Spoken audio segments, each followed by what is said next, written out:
Muy buenos días, de nuevo estoy con ustedes para presentarles la bendita palabra de nuestro Señor. Les habla el hermano Alexander Castellanos desde la Iglesia de Cristo en Ciudad Merliot, República de El Salvador. Estamos estudiando las últimas partes de esta carta a los filipenses y estamos tratando precisamente lo que usted puede hacer cuando es generoso y lo que hace la generosidad cuando se emplea esta actitud en su vida.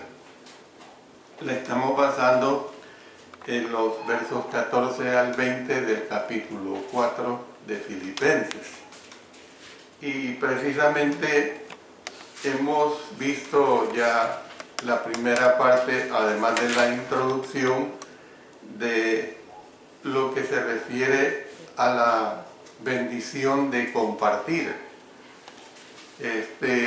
A través de este estudio, usted va a entender y comprender muchas cosas, en el sentido de que la bendición que nosotros tenemos es una bendición muy hermosa, como lo es la bendición de el dar, la bendición de el dar.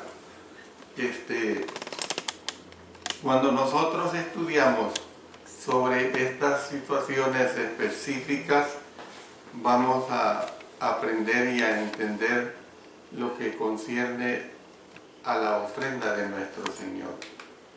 Ahora vamos a estudiar la parte que corresponde a la satisfacción de ayudar. La satisfacción de ayudar, que la basaremos en los versos 15 y 16 y 18. Estrechamente relacionada con esa bendición está la satisfacción de saber que otros han sido ayudados. Cuando los hermanos en Filipos leyeron la expresión de agradecimiento del apóstol Pablo, no hay ninguna duda de que disfrutaron de esa satisfacción. Se sintieron muy complacidos, se sintieron muy felices, muy contentos. Cuando estudiamos el primer capítulo de esta carta, hicimos notar que esta no fue la primera vez que los filipenses ayudaron al apóstol Pablo. El apóstol estaba profundamente consciente del apoyo que ellos le habían brindado durante los 10 años o más que habían pasado desde que él estableció la iglesia allí en Filipos. Noten lo que dicen los versos 15 y 16 del capítulo 4. Y sabéis también vosotros, oh filipenses, que al principio de la predicación del Evangelio, cuando partí de Macedonia, ninguna iglesia participó conmigo en razón de dar y recibir, sino vosotros solos. Pues aún a Tesalónica me enviasteis una y otra vez para mis necesidades. Este versículo 15 comienza con la frase, sabéis también vosotros. La palabra también da a entender que el apóstol Pablo estaba consciente de la generosidad de ellos y que ellos sabían que él estaba consciente. Él entendía, él estaba conocedor. Bueno, en relación con la frase principio de la predicación, se lee esta nota, es decir, literalmente el comienzo de él. O sea, esto podría, hermanos, referirse al comienzo de la predicación del Evangelio en lo que a los filipenses concernía. En la versión internacional se lee en los primeros días de vuestra familiarización con el Evangelio. No obstante, es probable que las palabras se refieran a una nueva fase de las obras del apóstol Pablo que tuvo su comienzo allí en Filipos. Por eso, miren lo que tenemos, vámonos al libro de los Hechos, en el capítulo 16, versos 9 hasta el 12. Dice de esta manera: y se le mostró a Pablo una visión de noche, un varón macedonio estaba en pie, rogándole y diciendo: pasa a Macedonia y ayúdanos. Cuando vio la visión, enseguida procuramos partir para Macedonia, dando por cierto que Dios nos llamaba para que le anunciásemos el Evangelio. Zarpando pues de Troas, vinimos con rumbo directo a Samotracia y el día siguiente a Neápolis, y de allí a Filipos, que es la primera ciudad de la provincia de Macedonia y una colonia, y estuvimos en aquella ciudad algunos días. Entonces, nosotros vemos que en este versículo 15 de Filipenses 4, el apóstol Pablo mencionó que partió de Macedonia. Filipos estaba localizada en Macedonia, la parte norte de lo que ahora se conoce como Grecia. Después que el apóstol salió de esta región, se dice que él fue a Acaya. Él fue a Acaya, o sea, la parte sur de lo que ahora se conoce como Grecia. O sea, si uno tuviera la oportunidad de visitar esos países, se diera cuenta pues que fueron regiones donde se desarrollaron muchos de la vida de las iglesias del Señor. Ahí él predicó en Atenas y en Corinto. Y el apóstol Pablo dijo a los filipenses: cuando partí de Macedonia, ninguna iglesia participó conmigo en razón de dar y recibir, sino vosotros solos. Entonces, por lo que se desprende de 2 Corintios, y vamos a leer en el capítulo 11, versos 8 y 9, que dice de esta manera: he despojado a otras iglesias, recibiendo salario para serviros a vosotros. Y cuando estaba entre vosotros y tuve necesidad, a ninguno fui carga, pues lo que me faltaba lo suplieron los hermanos que vinieron de Macedonia, y en todo me guardé y me guardaré de seros gravoso. Entonces, decía que por lo que desprende en esta lectura, podemos nosotros concluir que los cristianos de Filipos enviaron sostenimiento al apóstol Pablo mientras él estuvo en Corinto. Eso es bien evidente. Sin embargo, cuando él escribió 2 Corintios, los versos 8 y 9 de este capítulo 11, acerca de la ayuda recibida en Corinto, él usó el plural diciendo iglesias. Entonces, ¿qué entonces quiso dar a entender en Filipenses 4:15 cuando dijo: ninguna iglesia participó conmigo en razón de dar y recibir, sino vosotros solos? Yo explico lo siguiente. Hay autores que han tratado de explicar las palabras de Pablo por medio de dar una interpretación especial a las palabras del dar y del recibir. Algunos dicen que los filipenses dieron ayuda económica al apóstol Pablo y que recibieron ayuda espiritual. Y otros concluyen que los filipenses dieron ayuda al apóstol Pablo y que él les extendió un recibo. Entonces, cuando se lee estas explicaciones, uno puede preguntarse, pero ¿no serían aplicables estos dos convenios a cualquier congregación que le enviara ayuda al apóstol Pablo? Yo creo, hermanos, que la interpretación más sencilla que aquí se presenta de dar y recibir, óigase bien, de dar y recibir, es que los filipenses daban ayuda y que el apóstol Pablo la recibía. No tenemos que complicarnos más allá de lo que la Escritura nos lo dice. Los filipenses se preocuparon por darle ayuda económica al apóstol Pablo y el apóstol Pablo, pues evidentemente que él lo dice claramente que recibía esta ayuda. Esto todavía deja sin explicar la desconcertante frase que dice sino vosotros solos. ¿A qué se refiere sino vosotros solos?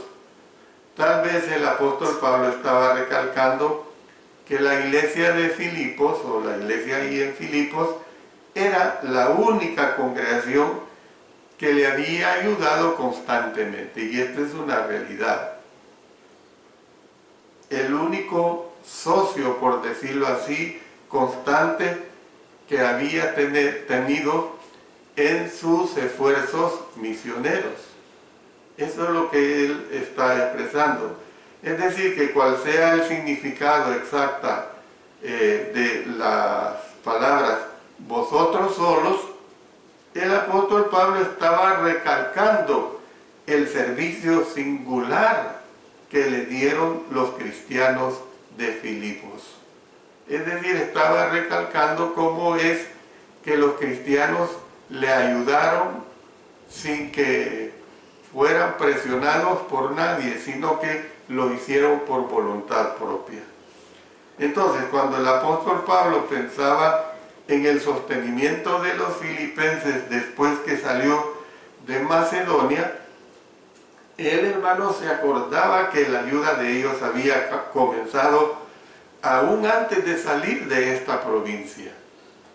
O como dijéramos nosotros en nuestra geografía, aún antes de haber salido de este departamento. Entonces, podemos ver que a partir de Filipos, él había viajado unos 160 kilómetros en dirección oeste sobre la vía romana, conocido como la vía Egnacia o la vía Ignacia. Y estamos hablando de 160 kilómetros, que a usted, por nuestros tiempos modernos de comunicación, le pueden parecer distancias cortas. Usted agarra el vehículo y se va de aquí a San Miguel, más o menos son esos 160 kilómetros que pueden llegar en 2 horas y media. Pero estamos hablando de aquel tiempo, de la forma de trasladarse, la forma de transportarse no era tan fácil. Entonces, vemos pues que a partir de Filipos, él había viajado estos 160 kilómetros en dirección hacia la vía romana, conocida como la vía Ignacia, hacia Tesalónica. Y ahí predicó y enseñó por un periodo de tiempo. Yo me imagino lo hermoso que habrá sido y fue el haber tenido al apóstol Pablo como un maestro. Cuando él llegó a Corinto, hermanos, la Escritura dice que se estuvo por 18 meses, hermanos, año y medio.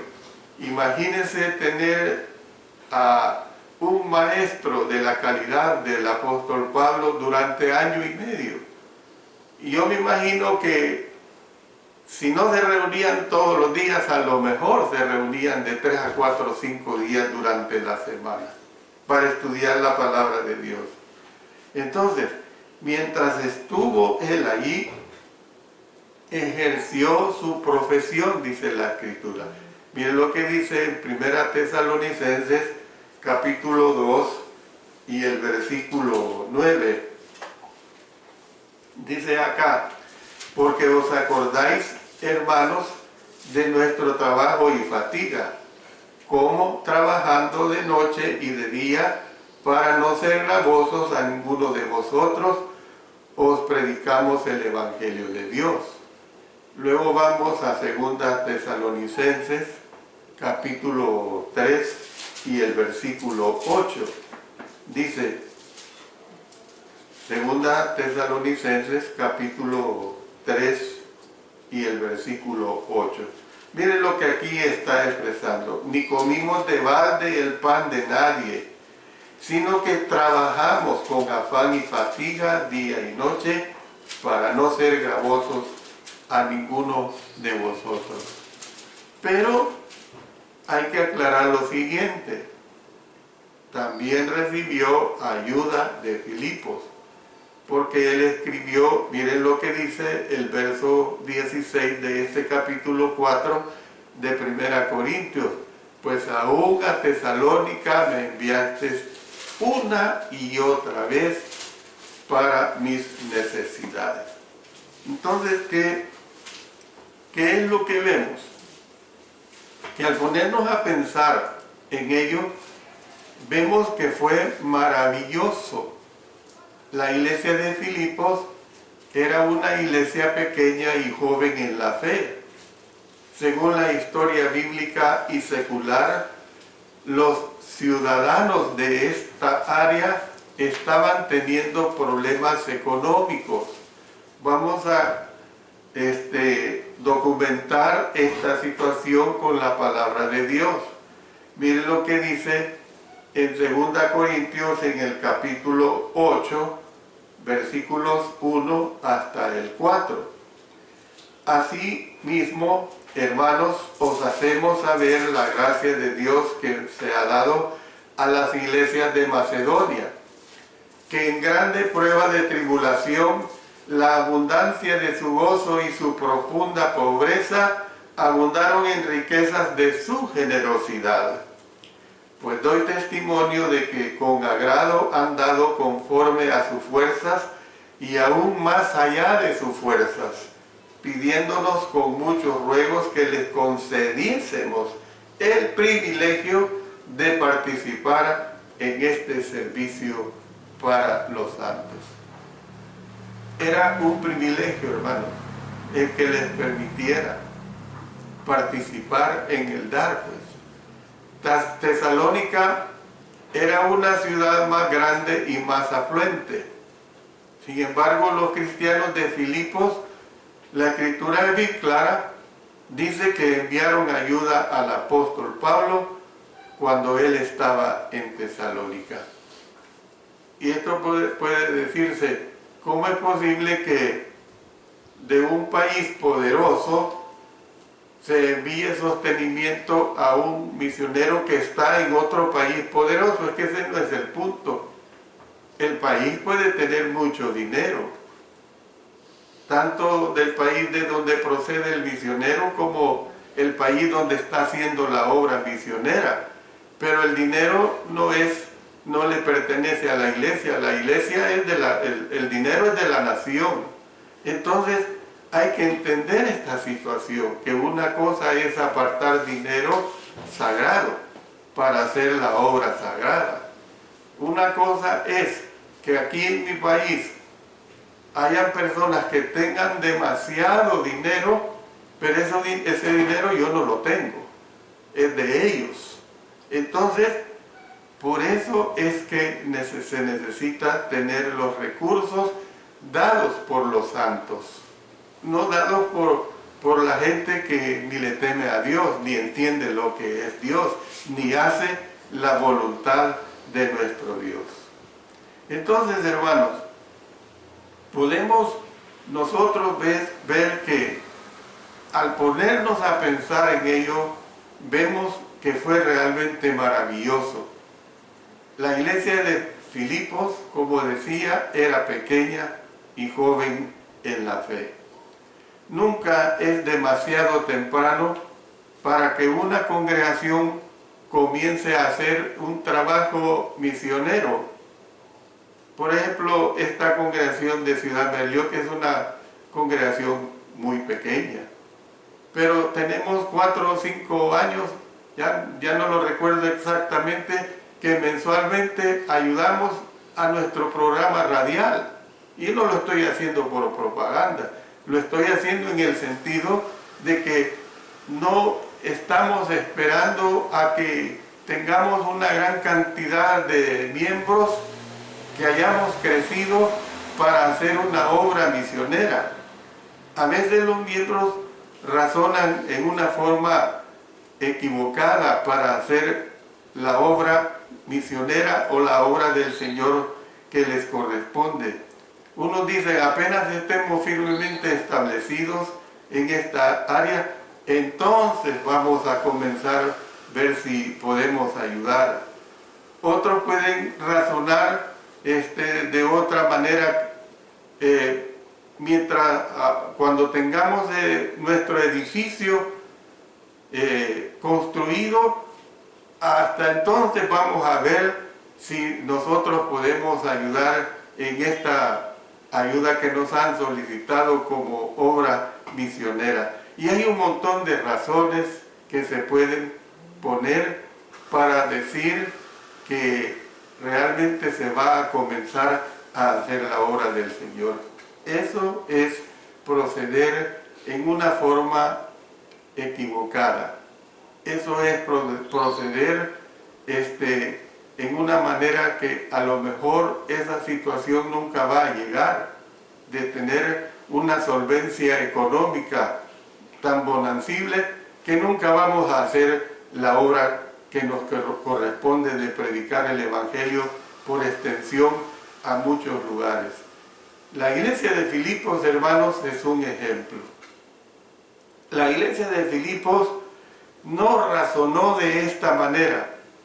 Aunque era pequeña y pobre, esta joven congregación comenzó inmediatamente a ayudar al apóstol Pablo en la medida que estuvo dentro de las posibilidades de ella, y siguieron ese sostenimiento. La Escritura nos lo deja bien claro que lo hicieron durante una década, durante 10 años, hermanos. ¿Ven qué hermoso?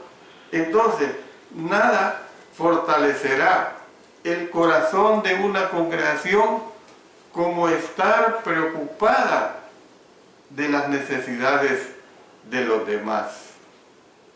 Este sábado que viene, la iglesia aquí en Ciudad Berlioz va a tener una confraternidad femenil, en la cual estarán presentes 60, 70, 80 hermanas de 8 o 9 congregaciones. Y de nuestros recursos como iglesia, limitados como son, hemos ahorrado todo el año. Y de estos recursos limitados, vamos a darles a estas hermanas con mucho gozo su desayuno y su almuerzo. Y vamos a hospedar a la hermana Juanita Rangel y a su esposo durante 8 días. Yo no estoy poniéndome no estoy hablando de la iglesia como el mejor ejemplo, pero sí estoy hablando de hechos reales, hermanos. Que entendamos que la obra del Señor no se va a hacer hasta que tengamos una cuenta bancaria con $1,000, $2,000, $3,000, $4,000, $5,000. Hoy tenemos abundancia, hoy vamos a hacer. Si yo les hablara de números y les dijera lo que tenemos ahorrado, a lo mejor se extrañarían el esfuerzo que la iglesia en Ciudad Berlioz está haciendo. Y estoy presentando desde este ejemplo en el sentido de lo más espiritual que pueda, hermano. Analicemos una vez más las palabras que dice vosotros solos. de este versículo 15. Los filipenses no basaban lo que ellos hacían en lo que otros estaban haciendo. Ese es un error también. Vamos a ver esto porque aquellos están haciendo. Eso es competir. Y yo siempre soy enemigo de que usemos la obra del Señor para competir. Si los hermanos de Santa Ana, si los hermanos de San Miguel, si los hermanos del Tule, de donde sea, están haciendo tal obra, bendito sea Dios. Y no lo hagamos nosotros porque queremos sobresalir a estas congregaciones. No es esa la obra que nosotros tenemos que desarrollar. Entonces, los filipenses no basaban lo que ellos hacían en lo que otros estaban haciendo o no estaban haciendo. Ellos amaban al apóstol Pablo y habían tomado la determinación, hermanos, de ayudarle, lo hicieran otros o no lo hicieran. Esa es la realidad que nosotros, hermanos, tenemos que entender. Entonces, además de fondos, ellos debieron de haber enviado ropa y a lo mejor otros suministros. Lo que fuera que enviaron, esto fue lo que en efecto dijo el apóstol Pablo. Tengo lo suficiente para mis necesidades del presente y más. Me queda incluso algo para llenar mis necesidades del futuro. Porque él dijo, he aprendido a estar contento cualesquiera que sea mi circunstancia. Bendito sea Dios. Entonces, hermanos, el saber que uno ha ayudado a otros es una de las bendiciones de dar. Y yo espero, hermanos, yo quisiera seguir con este estudio, pero hay limitaciones de tiempo.